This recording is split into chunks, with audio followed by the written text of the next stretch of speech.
So, good morning, dear all. Today we are going to start the new unit bending in beam. That is the name of unit. Under this unit, the first topic is theory of simple bending, which is a very important. And based on this theory, we are going to derivate a equation that is called the flexural bending equation. And flexural bending equation is really very important to solve the numerical and to understand the concept of bending. So let's come to the topic. So you can see, dear students, this is a beam element. You consider a small beam. You taken a small beam element and you applied a equal and opposite couple which is acting on the same longitudinal plane. If such condition you can say, so this is called the pure bending condition. Definitely, when you apply this couple and there is a pure bending, bending is occur. So there must be some internal stresses develop in the beam, and that stresses is called the flexural or bending stresses. Hope you are understood. So you can see intermediate point. This is intermediate surface. I'm so by the red color here. Okay, you can see this one, this this intermediate part, and this is two already hatch part is there. This is called the neutral surface. Why it is called the neutral surface? Because at that surface we are assuming there is no stresses. So an axis obtained by, you can see the axis obtained by this neutral surface. This is a start from here there. So this neutral surface and the cross section of the beam. आप देख लो, you can see this is a cross section. Right now I'm doing a red bar, red one. So this is called the cross section of the beam, and intersection of the surface are मतलब we are talking about this one. इसकी बात कर रहा हूं मैं, yellow से जो कर दिया अभी, एलो से. So this is called the neutral axis. Neutral axis about which the bending of surface takes place, और इस neutral surface के about bending phenomena is happening. So hope you understood the few terms which is very important in this chapter. One is the neutral surface, and another term is the neutral axis. And what is the neutral axis? Neutral axis is, it is the intersection of neutral surface and the cross section of the beam. One important thing is also there, that is a vertical axis. This is vertical, this yellow I am doing yellow line, this yellow one, this is a vertical axis. If you exceed to this and this and this and from bottom also, so about this axis we can say beam is symmetric. So this is called a vertical axis of symmetry. So hope you got that point. So कुछ आपको छोटे छोटे term से, neutral surface, neutral axis, vertical axis of symmetry. Okay, so one more thing you try to understand, dear students, समझने की कोशिश करो कि अगर आप में ऐसा कपल इसमें बेंडिंग ऊपर की तरफ हो रहा है, मान लो कि अपने पास एक बुक है, ये देखो एक नोटबुक है, और इसको मैंने ऐसे मोड़ा, तो जो ऊपर का ये सरफेस है, यहाँ पर क्या हो रहा है, there is a compression, this filament is going to be compress. ठीक है, ये ऊपर वाला filament is going to compress it, compress हो रहा है, नीचे का क्या होगा, there is a tension. So ये चीज तो छोटी सी चीज है, होप आपको डेफिनेटली समझ में आई होगी. सो लेट्स अब let's try to be understand the pure theory of pure bending, and there is some assumptions. कुछ अजम्पशंस हम लेंगे, तब हम ये प्रॉब्लम या ये डेरिवेशन कर पाएंगे. So let's understand the theory of pure bending. I'm just going to be read out and और बीच बीच में समझा भी दूंगा, कोई प्रॉब्लम नहीं है. So let's say when a beam having the arbitrary cross section is subjected to a transverse load, the beam will bend. Okay, definitely. अब ये beam है, suppose ये beam है, अब load लगाओगे, it will be bent. In addition to bending, other effects such as, अब bending करोगे तो other effect like twisting, buckling may occur. It may possible, and to investigate the problem that include all combined effect of bending, twisting, buckling, could become a more complicated one. So the meaning of that, you try to understand, if you are considering apart from bending, other effect like twisting, buckling, and turning, or just twisting, I said before. So क्या होगा, the problem become more complicated. So it is very difficult to be make a come out on the single point and get the some formula. So it real ground, it is not possible. So to calculate that, thus we are interested to investigate the bending effect alone.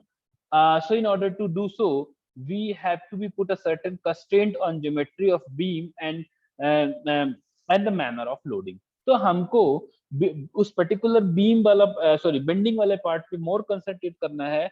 Otherwise अगर हम सबको consider कर लेंगे, it is very difficult to call, it is very difficult to get the result. So we are going to be take some assumption. That assumptions are, क्या assumptions हैं? Beam is initially straight, beam initially सीधी होनी चाहिए, देखो बिल्कुल सीधा ऐसा, ठीक है. Has a constant cross section बिल्कुल एक जैसे होता, क्रॉस सेक्शन ये कहलाता है, ये वाला पार्ट, ठीक है. दिस इज क्रॉस सेक्शन, वो होना चाहिए. मेड ऑफ होमोजीनियस मटेरियल, मतलब एक ही मटेरियल की बनी हो चाहिए. स्टील की हो तो स्टील की, कार्बन की जिसकी भी हो उसको, वुड की हो तो वुड की, एल्यूमिनियम की हो तो एल्यूमिनियम की. It must be a one homogeneous material, ठीक है. होमोजीनियस का मतलब आप क्या समझते हो? Homogeneous means the property of the material along the all the axis same होना चाहिए, ठीक है, वो चेंज नहीं होना चाहिए. हाँ, yes yes, very good very good. तो वो होना चाहिए, तो वो उसका मतलब हो गया, ठीक है. सो ले चलिए आगे बढ़ते हैं. Initially the beam is straight, very good, beam initially straight है. So longitudinal filament are bend in a circular arc with a common center of curvature which is large as compared to the dimensions of the cross section of the beam. तो other dimension से ज्यादा होगा, definitely ज्यादा होगा. चलिए इसको समझते हैं कि इनिशियली स्टेट है, ये मान लो कि हमारी छोटी सी ये वाली बीम है, ऐसी रखिए. अब बीम तो नहीं है, प्लेट जैसे बीम हम मान लेते हैं इसको. अब इसको अगर मैं ऐसे बेंड करूंगा तो इसके जो अगर फिलामेंट, हर पेज को एक फिलामेंट आप एज्यूम करो, ये देखो इधर से एक ये कहीं जाके कटेगा ऊपर यहाँ से एक लाइन जो जाएगी, वो जो रेडियस होगा, दैट रेडियस ऑफ कर्वेचर, वो बहुत ज्यादा होगा as compared to the cross section of this beam limit. So ठीक है. Elastic limit nowhere exceed, elastic limit जो है वो मतलब अंडर द इलास्टिक लिमिट होना चाहिए, इसका मतलब है. और value of Young modulus is same in tension and compression, और टेंशन एंड कंप्रेशन दोनों में यंग मॉडुलस की वैल्यू सेम होना चाहिए. ओके, तो ठीक है. The plane cross section remain plane before and after, इसका मतलब ये है कि ये जो क्रॉस सेक्शन है प्लेन का, ये वाला हमें दोनों कंडीशन में before and after it should be same. So अब हम चलते हैं to derive the flexural bending equation को डिराइव करने के लिए. तो यहाँ पर कुछ लिखा है. So I am not going to be read out, just I will explain here. यहाँ पर आप समझ लो, इस दोनों डायग्राम के through I will give explain you.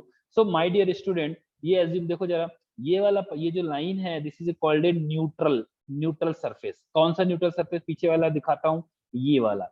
समझ में आया? ये न्यूट्रल सरफेस है. तो वैसे यहाँ पर भी ये this is a neutral surface की लाइन हो गई. अब यहाँ पर हमने ये जो बीम तो बड़ी है, तो हमने एक एलिमेंट ले लिया जो कौन ये वाला, यहाँ पर छोटा सा ये वाला पार्ट कट कर लिया, मान लो HEGF, ये इसके अंदर जितना अमाउंट आ गया उसको बर हम कंसीडर कर रहे हैं कैलकुलेशन के लिए. ठीक है. हमने एक फिलामेंट ले लिया इसके बीच का AB, जहां पर हम कैलकुलेशन करूंगा, और उसकी डिस्टेंस y है. इस AB की डिस्टेंस y है फ्रॉम द न्यूट्रल एक्सिस, मतलब ये वाली डिस्टेंस कितनी है? y. Are you getting my point? Surface ये वाला, इसमें हम कैलकुलेशन करेंगे AB फिलामेंट में, ये AB वाले फिलामेंट में यहाँ देख सकते हो, और उसकी डिस्टेंस है न्यूट्रल एक्सिस से y। ये देखो यहाँ दिख रहा है न्यूट्रल एक्सिस से y, ये है न्यूट्रल एक्सिस CD जो दिख रहा है। न्यूट्रल एक्सिस क्या होता है? तो न्यूट्रल एक्सिस हम लास्ट डायग्राम में देख लिए हैं, जहां पर कोई भी ये हम मानते हैं कि देयर इज नो इस बेंडिंग स्ट्रेस, वहां कोई बेंडिंग स्ट्रेस नहीं लग रहा। सो ये हो गया न्यूट्रल एक्सिस।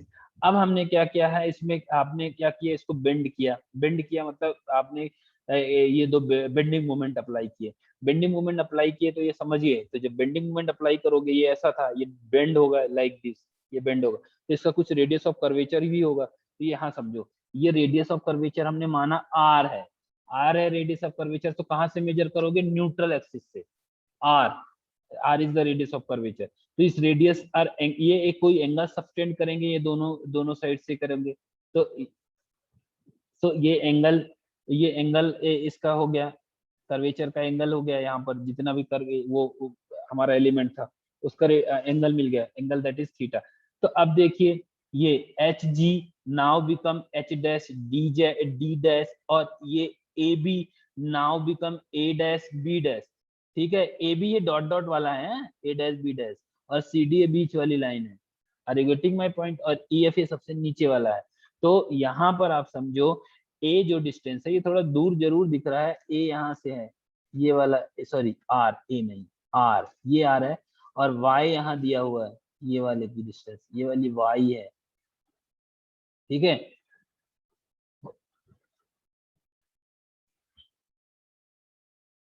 अब चलते हैं। अब हमको निकालना है फ्लेक्सर बिल्डिंग फॉर्मूला निकालना है। तो जो हमने अभी एक्सप्लेन किया तुमको, ये beam H G G S दो एलिमेंट कंसीडर किए, originally they are parallel, and after that ये सब everything is written, and the final position section the still straight line, and they are subtended same angle theta. ठीक है, वो सारी चीजें तो आपने डायग्राम से देख ही ली। तो अब हमको निकालना क्या है? We are more interested to calculate the stress on this filament A B पे स्ट्रेस निकालना है। चलिए देखते हैं, स्ट्रेन निकालना है। ठीक है, सो स्ट्रेन, क्योंकि स्ट्रेन ही वो एलिमेंट है जिससे पता चलेगा कि देयर इज सम चेंज हुआ है, और अगर स्ट्रेन हुआ है तो वो स्ट्रेस की वजह से होगा, तो वो स्ट्रेस हमको कैलकुलेट करना है। तो सबसे पहले हम निकालेंगे strain. So strain in fibre A B, that fibre और फिलामेंट ए बी, तो क्या हो गया? चेंज इन लेंथ किसकी? ए बी की, और original length of A B. तो चेंज इन लेंथ क्या है बेटा? A dash B dash up minus A B, A dash B dash, A dash B dash minus A B upon A B, यही होता है change in length, change upon original. ठीक है, तो ये फाइनल है, फाइनल लेंथ, ये original length, ये ओरिजिनल लेंथ। चेंज का मतलब A dash B dash minus A B, सो ये चेंज कहलाता है। ठीक है, चलिए यहाँ तक आपको अच्छे से समझ में आया। अब चलते हैं थोड़ा सा उस डायग्राम में फिर से समझते हैं। ये देखो, अब ये देखो ए डैश बी डैश कितना होगा? ये लेंथ यहाँ से तक कैसे कैलकुलेट करेंगे? ये डॉट डॉट वाले को देखो जरा, ये है आर, ये है वाई, तो आर प्लस वाई, ये एंगल कितना सस्टेन कर रहा है? थीटा। तो R plus y into theta will be the length of A dash B dash. ये सिंपल फॉर्मूला है, बचपन से पढ़ते आए हो, वही फॉर्मूला का यूज करके आर प्लस वाई थीटा। अब समझो ये एक थोड़ा सा काम की चीज है। अब हमने क्या किया, ये ए बी की लेंथ तो मेरे को पता नहीं है, लेकिन लिखना तो है। तो हम, ये तो है कि ए बी जो है सी डी के पैरेलल है इनिशियली, ये देख लो ए बी सी डी के पैरेलल है, और हम ये मान लिए हैं, हमने ये जंक्शन ले लिया है कि न्यूट्रल, जो न्यूट्रल सरफेस है, there is a no stress. अब वहां पर स्ट्रेस ही नहीं है, इट मीन्स वहां पर कोई चेंजेस ही नहीं हो रहा है। इट मीन्स वो अभी ये जो ए डैश बी डैश है वो ए बी के बराबर ही है। जब A dash B dash equal to A B होगा तो वो, सॉरी ये वाला थोड़ा सा, ए डैश बी डैश नहीं, sorry, C dash D dash is neutral axis के पॉइंट है। अगर C dash D dash is equal to C D, C D के, तो definitely here in original diagram CD is equal to AB. So इस relation से we can say that this AB equal to your CD, CD is the original length of AB, equal to the original length of AB, अब उसके बराबर हो गया, तो हम लिख सकते हैं r थीटा के with the help of this, because this is r, this is angle theta, so directly we can write a dash b dash minus ab upon ab को की वैल्यू हमने रखी तो हमको ये मिला। अब इसको सॉल्व किया तो r थीटा कैंसिल हो जाएगा, यहाँ से थीटा कैंसिल हो जाएगा, so we can write y upon r, so we can rewrite here sigma upon y is equal to EY/r। ये एक नया रिलेशन बन गया। हम यहाँ लिख सकते हैं कि इस सिग्मा इज बेंडिंग स्ट्रेस, तो sigma bending stress is proportional to the distance from the neutral axis and y is the called distance from the neutral axis। ठीक है, यहाँ तक क्लियर हो गया, तो वो इक्वेशन मिल गई। अब देखो एक और मैथमेटिक का वो उसका अपना इंजीनियरिंग मैकेनिक्स का कॉन्सेप्ट लगाने वाले हैं, जो कि आपने पढ़ा है, फिर से रिवाइज करते हैं इसको। Let's consider any arbitrary cross section of the beam, ले लिया एक क्रॉस सेक्शन, ये वाला, ये देखो हमने बना लिया, और उस क्रॉस सेक्शन में जिसके एरिया मैंने DA मान लिया और उसकी इस न्यूट्रल एक्सिस से दूरी y है। ठीक है, तो हम न्यूट्रल एक्सिस से डिस्टेंस y है, तो वी कैन से दैट इस आर्बिट्री एरिया के लिए sigma is equal to E upon R into y, ये भी निकाला है पिछले। अब E is equal to sigma is equal to EY/R into y हमने निकाला है। So if the shaded strip, this shaded strip की एरिया हमने मान लिया DA है, then force on the strip how much. ओ भाई, जब आपके पास एरिया मिल गया, स्ट्रेस मिल गया, तो मल्टीप्लाई कर दो एरिया और स्ट्रेस को, तो you will get the force on that strip. तो लो भाई, ये हो गया F is equal to sigma into del A, और E की वैल्यू, सिग्मा की वैल्यू यहाँ से रख दो, ये वाली इक्वेशन से, E upon R into y into del A। The total moment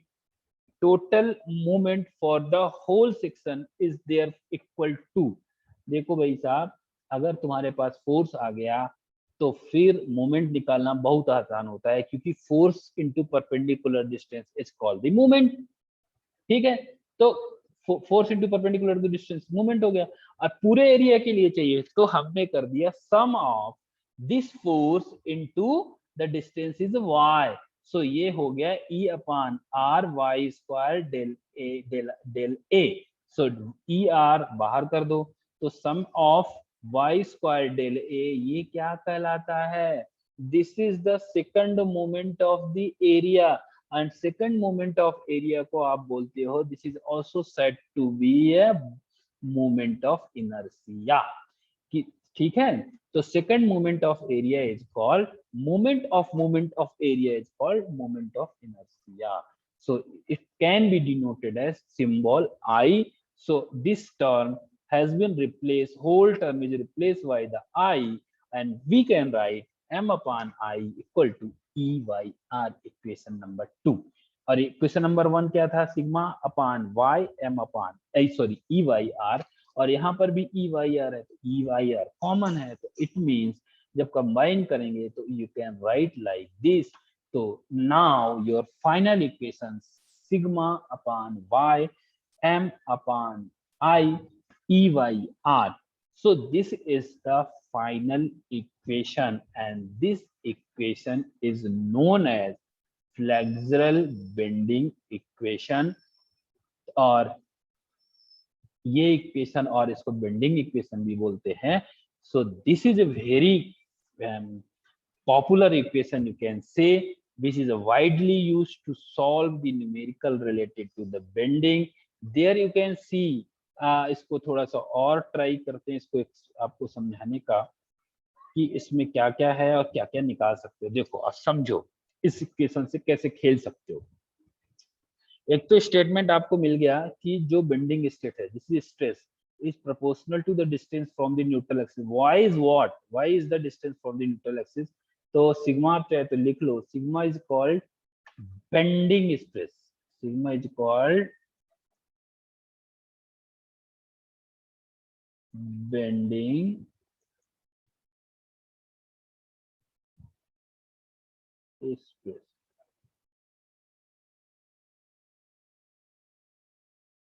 ठीक है, M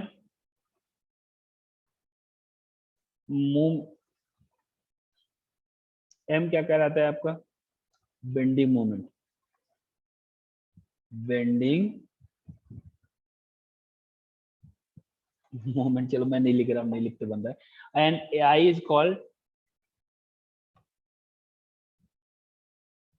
एमओ लिख रहा हूं, moment of inertia.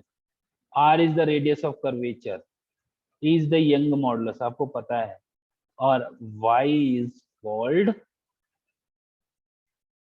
Distance from the neutral axis. ठीक है, तो ये चीजें। अब चलो इसमें देखो जरा,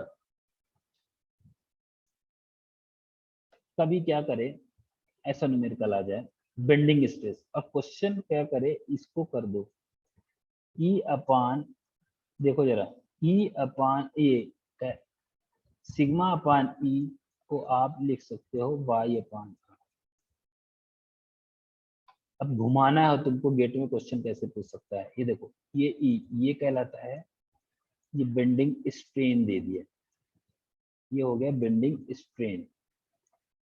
अब पूछे, कुछ ना बोले तुमसे, या क्वेश्चन पूछ ले कि if the filament having a distance this इतने एमएम पे है और radius of curvature is this, कुछ दिया है, तो what will be the bending strain.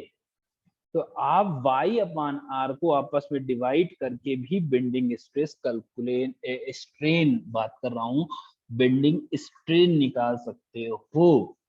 ठीक है, तो ऐसे इक्वेशन को थोड़ा सा मॉडिफाई किया जा सकता है, तो इस तरह से आप कैलकुलेट कर सकते हो। यहाँ पर तुम किसी को किसी के आसपास भेज सकते हो, इसको यहाँ ला सकते हो और इसको यहाँ ला सकते हो, ये दोनों क्रॉस हो सकते हैं, ये भाई साहब यहाँ जा सकते हैं, ये यहाँ आ सकते हैं। इनको तुम जैसे ही यूज करना हो यूज करो, तो इसको बिल्कुल याद रखना, इस इक्वेशन को आप बहुत तरीके से यूज कर सकते हो। ठीक है, सो ये आप इसको प्रैक्टिस करो, सो यू विल गेट किस किस तरह से हम इसको यूज कर सकते हैं। तो simply this is the way, आप इसको देख लो, इंडिविजुअल टर्म को रिमेम्बर करो, इसको ऐसे यूज कर सकते हो डायरेक्टली। ठीक है, सो यूज करो।